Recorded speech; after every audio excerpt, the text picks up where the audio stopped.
شنو اللي كيخلي انسان يدير جريمه؟ شنو اللي كيخلي انسان يقتل انسان واحد اخر؟ واش التطبيق ديال الاعدام في حق المجرم او الحبس ديالو بين 4 الحيوط وهو كيشوف الشمعه ديال عمره كطفى هو الحل المناسب ليه وللمجتمع؟ باش نجاوبوا على هذا الشيء غادي خصنا ندويو على وحده من ابشع الجرائم اللي طرات في التاريخ ديال مصر، اللي هي القضيه ديال رايا وسكينه. في 15 نوفمبر 1920 واحد الراجل كبير في العمر عايش في مقاطعه اللبان في الاسكندريه غادي يكتشف وهو كيقاد في القواس ديال واحد لابارتمون تابع لعائلته باللي كاين هيكل عظمي تاع مرا تحت دارو. التحقيقات ديال البوليس غادي توصلهم لرايا وسكينه اللي غيدخلوا التاريخ كاول جوج عيالات يطبق عليهم الاعدام في مصر. وهذا الشيء مورا ما اكتشفوا البوليس باللي رايا وسكينه ساهموا في انهم يقتلوا 17 مرا وراجل اللي دفنوهم تحت الدار. دابا ملي عرفنا لي بروتاغونيست ديالنا خاصنا دابا نفهموا شنو اللي خلاهم يديروا هذا الشيء. القصه كتبدا بالخواتات رايا وسكينه اللي غادي يبدلوا السكنه مع رجالهم من الفوق ديال مصر للاسكندريه باش يشوفوا الا كان ممكن يبداو حياه جديده احسن من هذيك اللي كانوا عايشين. الرجال رايا وسكينه غادي يخدموا في لاندستري ديال القطن، ولكن هادشي ما غيطولش حيت مصر في هاد الوقيته غادي تعرف ازمه اقتصاديه خانقه بسبب الحرب العالميه الاولى، الشيء اللي غيؤدي للظهور ديال القطاع الاقتصادي الغير المهيكل من طرف الفقراء تاع مصر اللي غيحاولوا انهم يربحوا الفلوس باي طريقه. هاد الازمه دقات على باب رايا وسكينه اللي بقاو الله كريم مورا ما رجالهم جلسوا من خدمه القطن. هاد الياس والفقر دفعهم انهم يخلقوا دار دعاره. هاد البورديل اللي غادي يخلقوا غادي يكون تحت الاشراف تاع كل من رايا وسكينه ورجالهم اللي كل واحد منهم كان مكلف بانه يجيريه ويستقطب بنات جدادات اللي باغيين يخدموا ويجيب الكليه الرجال باش تدور الحركه. الوقت كيدوز والوضع الاقتصادي في مصر غادي كيتأزم وغادي كيزير يديه على العنق ديال العصابه، وقد ما الوضع غادي كيتكفس قد ما العصابه كيتزاد الاعتماد ديالها على البورديل ديالهم. الطلب على لي سيرفيس ديال الراي وسكينه غادي يتزاد، الشيء اللي غيخليهم انهم يخلقوا بورديلات اخرين في الاسكندريه. خاصنا ما نساوش ان الدعاره ديك الساعات كانت ممنوعه في القانون المصري، داكشي علاش هادشي كان كيدار في الخفاء، ورايا وسكينه كانوا دائما كينكروا اي ارتباط ديالهم مع هادشي.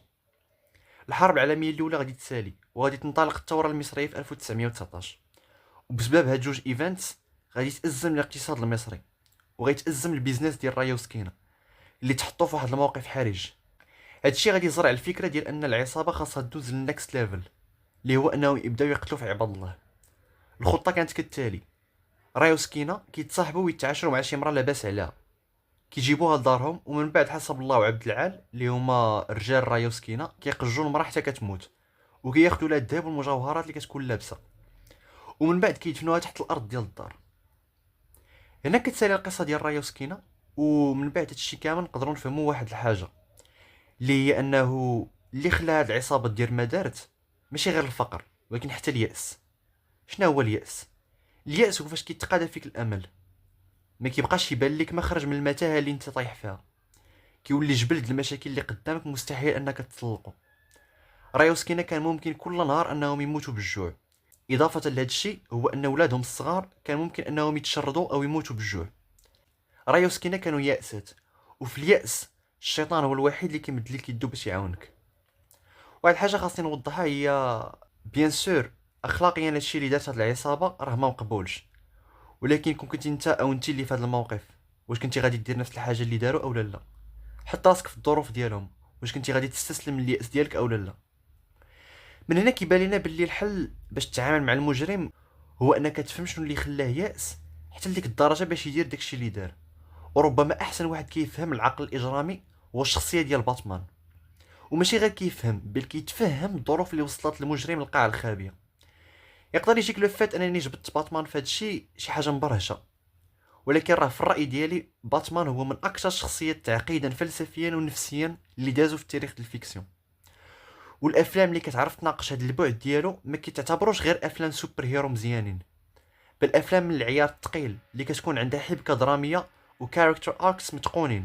كنقصد بالكاركتر ارك هذاك التحول اللي كيطرا على النفسيه والمبادئ والفلسفه تاع شي شخصيه في الديغولمون تاع شي فيلم او شي قصه. داكشي علاش افلام بحال ذا دارك نايت تريلوجي تاع كريستوفر نولان ولا ذا باتمان تاع مات ريفز كيتعتبروا من احسن التجسيدات تاع باتمان، حيت كيركزوا على واحد الحاجه مهمه اللي هي الانسان اللي ورا الماسك ديال باتمان.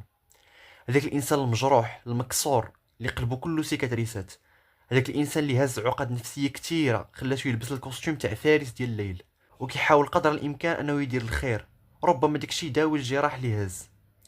ورا الماسك ديال باتمان كاين بروس وين. بروس كان عايش طفوله ديال الملك، عايش في القصر ديالو مع والديه اللي كانوا ناس معقولين والله يعمر دار، وكيحاولوا دائما يكونوا ديك النقطه ديال الضوء في بحر مظلم ديال الفساد والجريمه اللي كان في مدينتهم غاثم. واحد النهار كانت الوين فاميلي خارجه من واحد السبيكتاكل حتى تلقى لهم واحد الشفار هز فردي اللي كان باغي المجوهرات ديال موت بروس والفلوس ديال باه.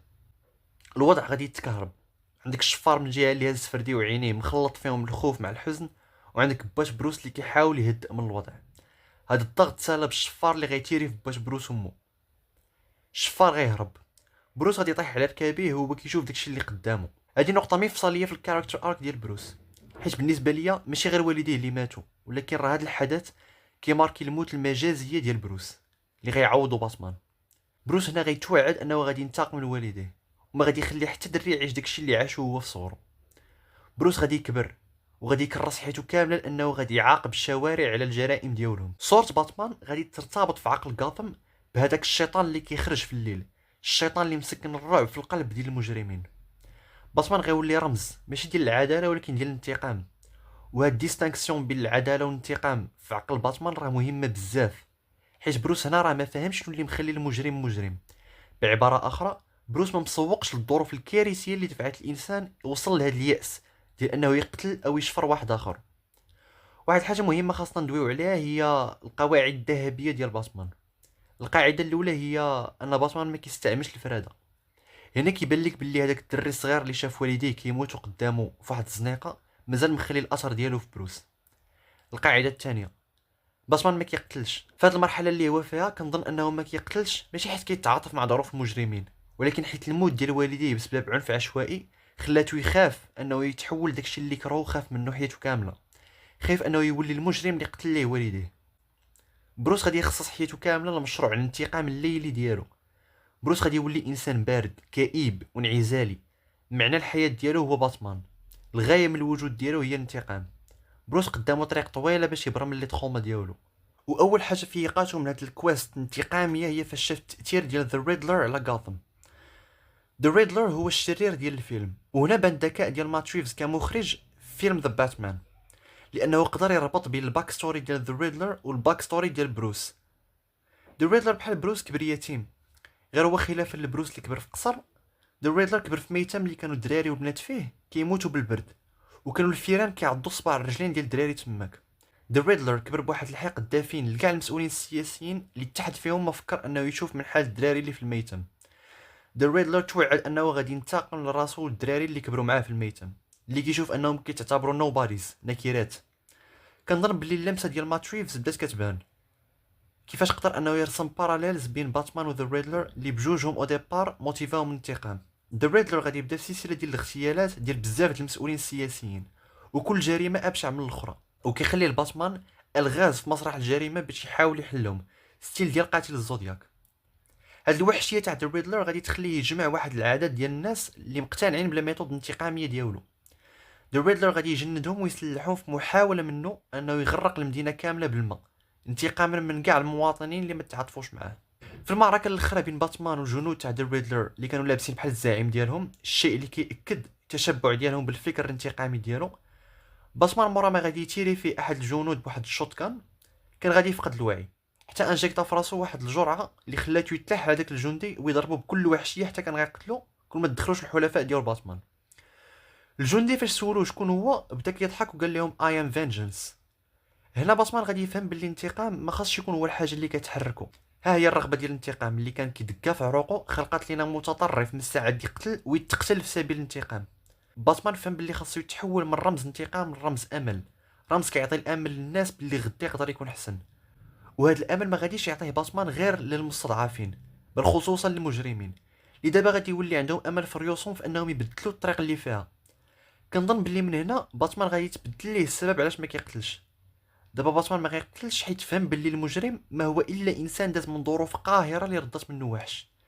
كما كيقول فلينت ماركو في فيلم سبايدر مان 3 I'm not a bad person I just had bad luck. حنا كلنا دي برودوي ديال البيئه اللي عشنا فيها والظروف اللي دزنا منها. رايو سكينه خلدهم التاريخ كوحوش وما داعش في الظروف اللي دازوا منها اللي وصلاتهم للاعدام. فاش كتفيق كل نهار وانت في راسك فكره انه اليوم تقدر تموت بالجوع انت وولادك، ولا اليوم غادي تشرد في الزناقي، كيولي طريق الجريمه حل لك بيبانو مزيان. الحل الجريمه ماشي هو الاعدام او الحبس المطول بين 4 الحيوط، بل هو اعاده تاهيل تاع المجرم، وتعطيه امل في انه يقدر يتبدل ويستغل الظروف اللي داز منها كحافز غادي يرد منه انسان جديد. لان ببساطه الوحوش ما كيتزادوش، الوحوش كيتصنعوا.